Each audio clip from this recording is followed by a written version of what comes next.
the reason I bring this up is because I'm going to show you guys a match of this. I'm going to show you guys Kotaka Shoten going up against Kurahashi in a Gamespot video over here.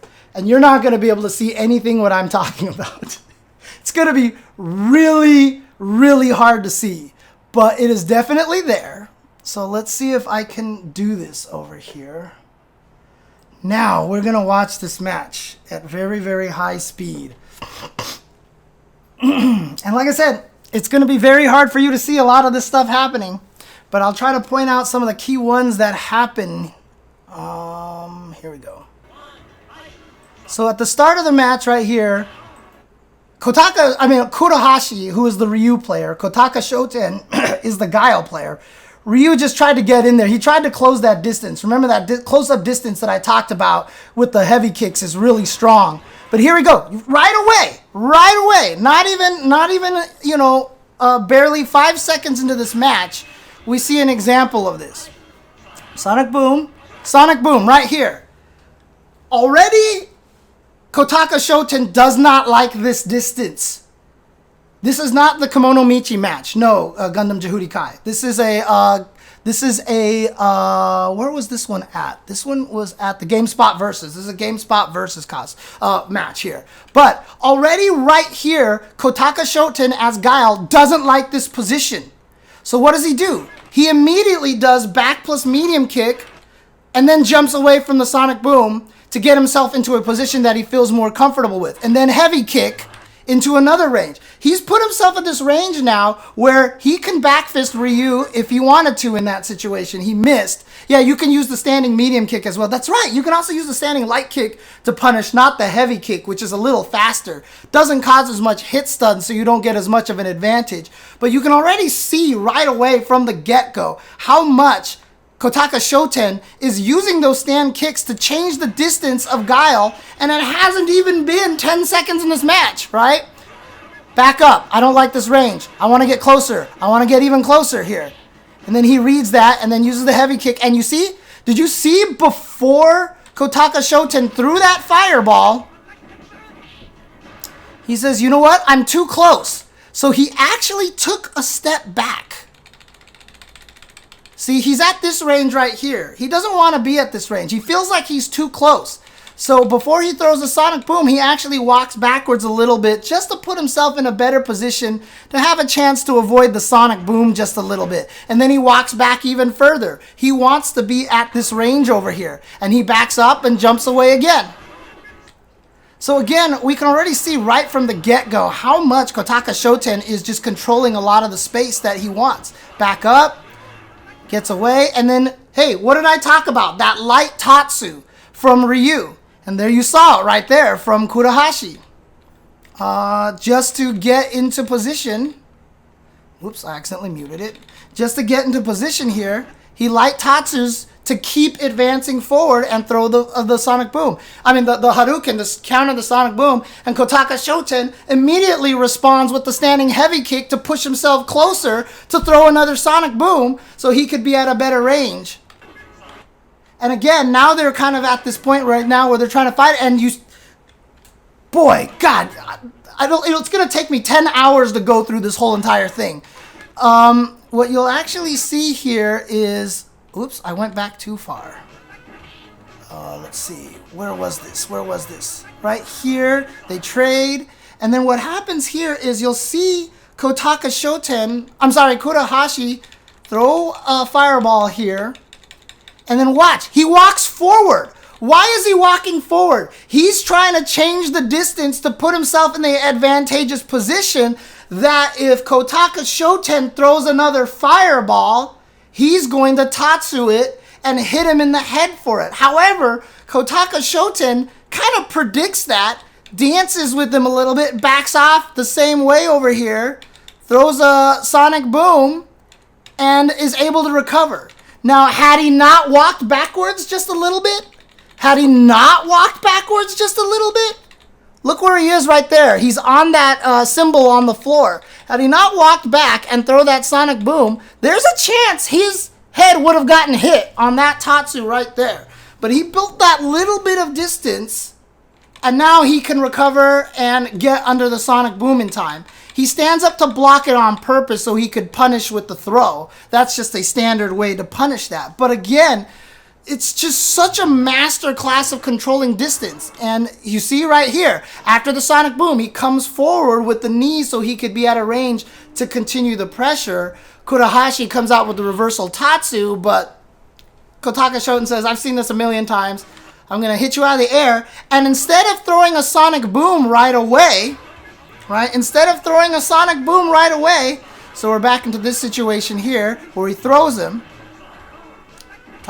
Right here, instead of throwing a sonic boom right away, he can be in range. If he threw a sonic boom right there, Kurahashi could land and Tatsu, reversal Tatsu, and hit Guile. So instead, he walks backwards and throws a sonic boom first, right? Does he do this on purpose? Does he tell himself, you know what, I need to get back a little further before throwing a meaty sonic boom? No. This is all just so inherent in his head. This is just something he feels. Something about this distance doesn't feel good. Something about this distance feels wrong. So it just feels right to walk back and throw a sonic boom from over here. And Kurahashi is going to take it, and he blocks it over here in the corner. And then Kurahashi with the surprise super. Whoo! God, you know, I think at this point in time, Kotaka Shoten just didn't even notice. He probably didn't even notice that that was happening over there. So he throws him over here, does this, avoids that, and he just probably forgot. He just forgot. And guess what?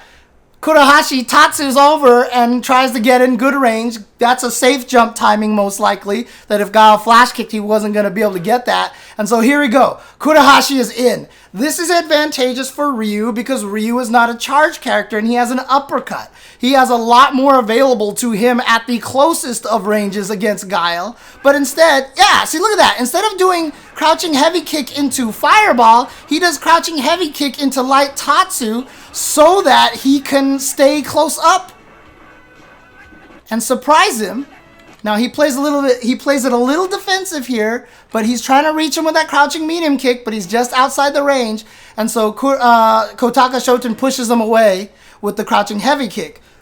Kurahashi knows that that is vulnerable to a fireball, so that Guile has to block the fireball. Like that, and so now he is kind of in an advantage. And guess what? Here's that magic range. This is the range that I was telling you about, that Ryu actually has a huge advantage over Guile in the corner. This is not a good place for him to be. But he's expecting Kotaka Shoten to maybe walk up a neutral jump, so he comes forward with the towards heavy punch to try to get into range to maybe uppercut something. Unfortunately, he's wrong. So he actually puts himself in a disadvantageous position. So by that walk up, he put himself in a bad position over here because now he's got to deal with this. He blocks it and he tries to Tatsu this in time, not close enough. And so punch him out of the air. And now, what? Are you? What? Dude, 25 years later, this still works, dude. This still works. 25 years later. That still works. Uppercut, uppercut. It's almost shameful that this still works. But he's trying to punch limbs and he finally succeeded, and then he gets the win on that round over there. Alright, see how it starts. So last time Kurahashi barreled on in and Kotaka Shoten kind of backed off a little bit. Okay. So this time, Kotaka Shoten said, you know what? You're going to barrel on in again. You don't want to be discouraged because it failed last time. You want to show me that you're willing to do this. So I'm going to zone you with my crouching medium kick and keep you out instead. That was a whiffed Tatsu. Happens to the best of us. Even at the highest level, people miss things. Whiffed Tatsu, and it would have worked too. It would have worked, but he missed it. And he's like, dang it, where's my Tatsu? Block here. But again, now you see Kotaka Shoten saying, oh, you know what? You have to block this sonic boom, so I'm going to use it to that opportunity to close the distance, push you to the corner, throw another sonic boom, and now Kotaka Shoten misses a fireball input. And so Kurahashi misses the fireball into input, so he's got to block it.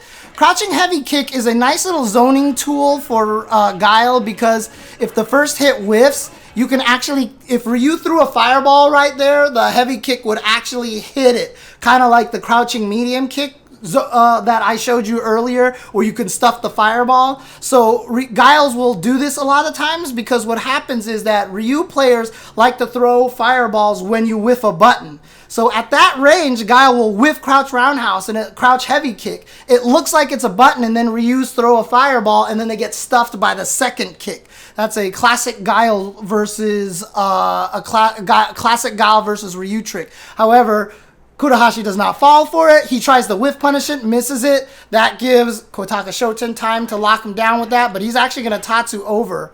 And you can see that this is kind of a great distance for Ryu as well, because if he Tatsus and lands here, it's actually really hard for Guile to do much about it, to have anything fast enough to hit Ryu out of the air.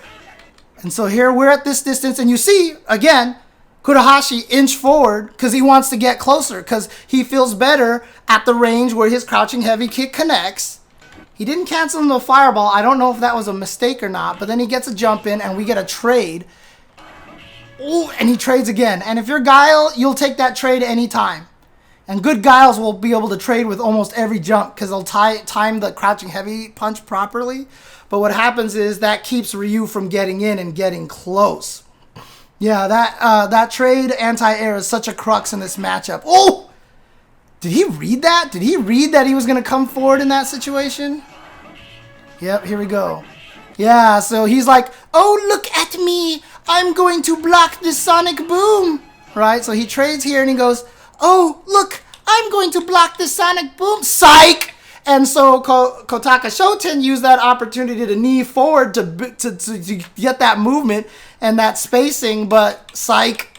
Oh, I got you out of that. What a genius. What a genius. Neutral jump, safe timing a little bit here so that he can't flash kick on wake up. Might not have been a safe jump, but still kind of risky because of the range right there. And now he comes in there, but yeah, again, you see that Kotaka Shoten's going to use that back medium kick to get him backwards over there, no matter what, if he's not stuck in proximity guard or not. So he's back there, and he whiff punishes with his own crouching medium kick. Like so, or just zones him out, actually. And see, there it was, that range, right? He knew he was at that range, and he had it all ready to go. He knew at this range there was that potential to block the sonic boom and then heavy kick, pow, and have another sonic boom. You see how crucial that is? Heavy kick, sonic boom, heavy kick. Very crucial, and he knew at that range that that option was available to him. Did he measure it like, oh, this is the perfect range? No, just like I said, it becomes so ingrained in your mind that at that range, you automatically just already know, because you've played so much and you understand the concept of distances here. So he tries to do it again, last second Tatsu. Kotaka Shoten reads it, jump roundhouses him out of the air, baits out a reversal uppercut. Sonic boom. Kicks him out of the air. Baits that out. Oh, he does it with the back. That was... Build the distance to make the uppercut whiff. Again, immaculate spacing. Punish. There you go. There you go. And now let's go to round 3 here. Okay, so this time Kurahashi doesn't go in. Instead, he backs off and throws a... He walks backwards and throws a fireball a little bit because he wants to start getting the advantage here in the projectile wear. And see, look at this. Look at this. Look what's interesting about that. So remember, I said max range distance, disadvantage. Closer range, advantage, and then a little bit closer, disadvantage again. He kind of realized that by getting hit by the fireball, he's kind of put into that little bit of an advantage position where he might be able to empty jump. So even though he just got hit by a fireball, he jumps right away. He jumps right away because he kind of knows he might be in that range where he might be able to bait out a whiff. He might be able to bait out the whiff uppercut. However, Kurahashi realizes what he's going to do and instead does the Mike Watson. He throws a fake, and instead of anti-airing with an uppercut, he anti-airs with a fireball. This is known as the Mike Watson. The Mike Watson right here. And the reason why that's so good is because if you anti-air with a fireball, look how much frame advantage you have. Look how much time Ryu has to set stuff up. He's walking for days. So he goes for the cross-up Tatsu. Oh boy. Now Kotaka Shoten is going for the mix-ups. Right? We talked about footsies. You want to win the neutral, right? How did he win the neutral? By baiting Guile into jump, anti-airing him. Now he's in an advantageous position because Guile is on the ground and Ryu is walking, so he can apply the mix-up. What's the mix-up? Cross-up Tatsu. Oh, and he faked it, and Kotaka Shoten blocked it. What a genius. Okay, and so you see, again, I've talked about this before. Sometimes you don't want to go forward. Sometimes just get the hell out of there. Recuperate yourself. Gather yourself again. That's exactly what Kotaka Shoten did. He built himself up the space to go full screen again and throws a sonic boom and tries the air-to-air Ryu and misses, unfortunately. I don't know if Kurahashi predicted that. Because he punched hella early. So, yeah, Kurahashi knew he was going to jump heavy kick right there. So, Kurahashi is just a genius. Kurahashi is just a genius. And now here we go. Magic position for Kurahashi. He backs off into the exact perfect range. See? He was here and threw the fireball, but he's like, you know what? This is still a little too close. He can walk up and crouching medium kick me a little bit easier. So instead, I'm going to walk backwards a tiny bit, put myself into this position that I like more, and start throwing fireballs. And this is where he's going to start throwing fireballs, and this is where the fireball game becomes dangerous. It takes a lot of work to get out of there, and Kotaka Shoten did it. He predicted the fireball correctly and gets over there. That's not a combo, but he still got him with it. And how did he do it? By jumping backwards. He did it by jumping backwards, and then he was able to build himself a position that he could jump forward and punish in time. That's not a combo. Kurahashi just tried something. And oh no! Pow! Right there. That anti-air. And I want you guys to notice something here. Anti-airing is very distance-based, right? Did Kotaka Shoten try to anti-air him from here? No. He backed up a little bit to make sure he was in optimal range so that it was harder to get kicked. He probably could have got stuffed if he was a little bit closer. I can't verify that without seeing the hitboxes exactly, but that walk backwards by just a fraction was not an accident, right? There's no way that's an accident, not from this level of players. And then he's going to get the stun here. He drops his combo! He wanted to style. He wanted to do crouch light kick into super, and he missed it. Even the top players try to style and drop their combos. Gotta finish your play. Gotta finish your play. Come on, Kotaka Shoten, you can't do this. Oh, you could lose because of that. Oh. But again, once they're in the corner, watch all the micro walking that actually happens over here. So he tries to Tatsu him. He punches him out here. Again, Kotaka Shoten walks back. Remember, he walked back before in that same situation, and guess what? He walked back almost to that exact same distance again to throw the sonic boom after punching Ryu out of the air. Like I said, it's not an accident that he's walked back to the same range to throw the sonic boom every single time. It's just innately in his head that he's in this range. Kurahashi missed the fireball input, and then he backs off a little bit further. He backs off a little bit further because he wants to stay at this range, and he sees, okay, I'm going to do the damage because now I'm closer to killing him, so I'm going to lose my charge, walk up and punish that, then back medium kick my way here again because the fireball was on the screen, but I can still control my position with that move regardless of proximity guard and block it with the sonic boom in time. Perfect example of what I was trying to demonstrate earlier, right?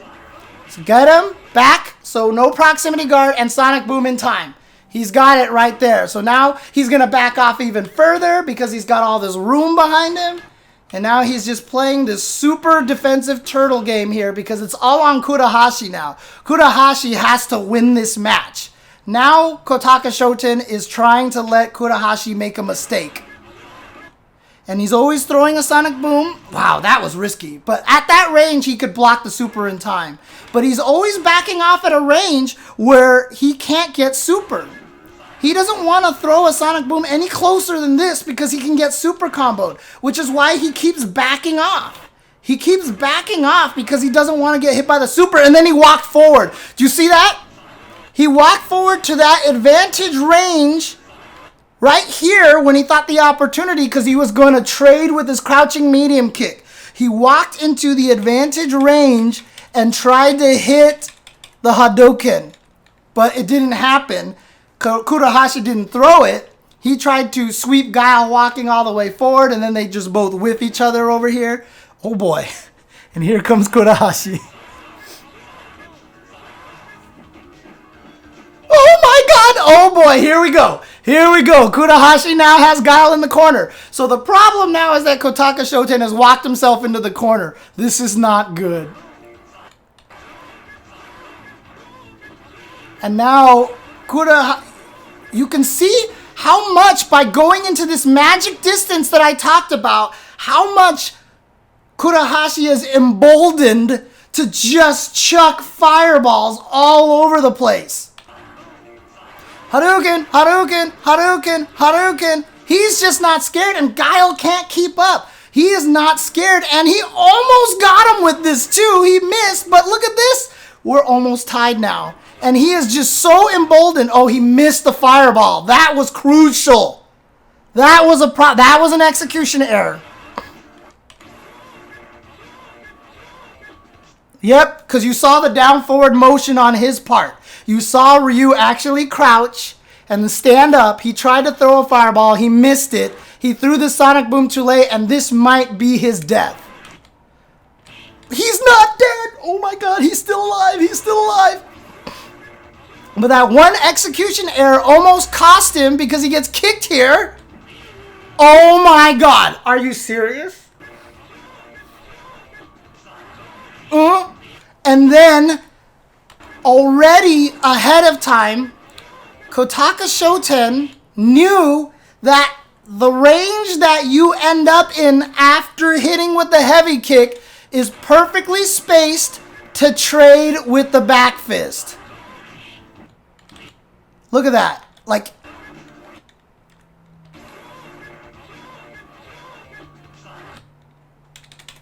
that one execution error cost him, and all Kotaka Shoten did was walk 3 frames. He walked 3 frames forward, threw out a back fist, was able to punch Ryu in the face first before getting hit by the fireball.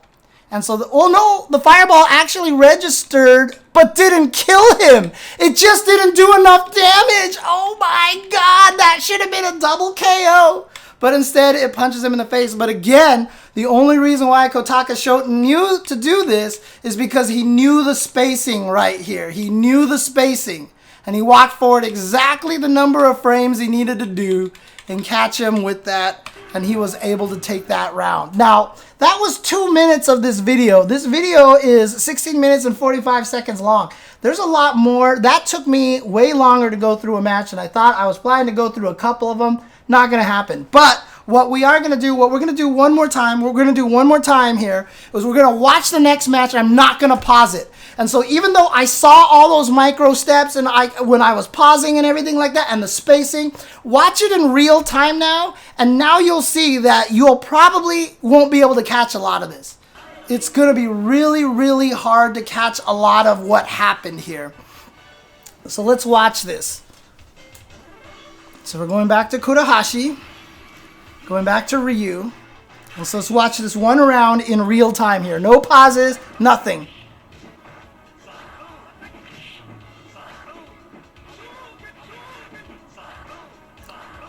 Yep, backing off. You see there, Kurahashi even backing off. Oh, the flash kick range. Yes, he knew he was there. Okay, now he's got to respect that. And Kurahashi using towards heavy punch to put himself in that perfect range to actually be in that magic distance versus. And then you saw Kotaka Shoten using the heavy kick to bring him forward. Oh my god, the Towards heavy punch to put him in a range that he could punish the Sonic Boom in time with the super. Movement, movement, oh, he missed an uppercut. He missed an uppercut.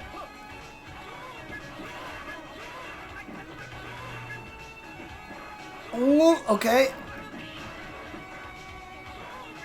Now, yeah, see, he was too close. He wasn't in that magic space, so he could get back-fisted in that area over there. And there you go, that trade, but Kurahashi with the readiness on the super. Yeah, he says, I'll take that trade all day. Go ahead and trade. I don't care. Oh! Was that... I actually do need to go back to this. Was that actually...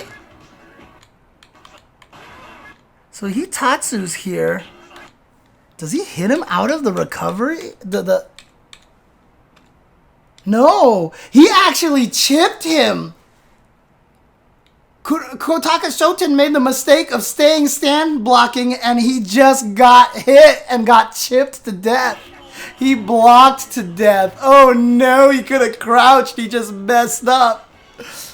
But there you go. That's how fast that match is. If you're watching this on YouTube, I'll link this down on the chat so that you can see the full match. So you can see the whole thing later on. But there you go. That's that.